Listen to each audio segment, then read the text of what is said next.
Welcome to the Slop Temple. We pray this video helps. In this video, I will explain how to use Binance for beginners.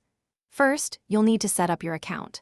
Start by registering with your email or phone, then complete the identity verification process. This is crucial for security and compliance. After that, make sure to enable two-factor authentication, like Google Authenticator or SMS, to protect your account from unauthorized access. These initial steps are vital for a secure and smooth experience on the platform. Once your account is secure, the next step is to fund it. You can deposit fiat currency, like US dollars or euros, directly using a bank transfer or a credit or debit card. Alternatively, if you already own crypto, you can transfer it from another digital wallet to your Binance account.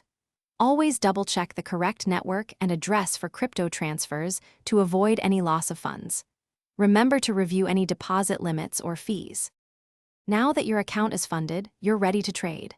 Navigate to the spot trading interface, where you can see various trading pairs and real-time price charts. To buy crypto, you can place a market order for instant execution or a limit order to buy at a specific price. Selling works similarly. You can quickly sell at the current market rate or set a limit order to sell when your target price is reached. It's straightforward once you get the hang of it.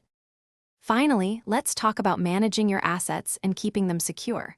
When you're ready to take profits or move your crypto, you can withdraw funds to an external wallet or back to your bank account. Always double-check withdrawal addresses and networks. Regularly review your transaction history and portfolio performance to stay informed about your investments. And hey, while you're managing your digital assets, remember to stay hydrated. Check the description below for a link to the Oala water bottle and other great deals. Thanks for watching. Consider subscribing if we helped you.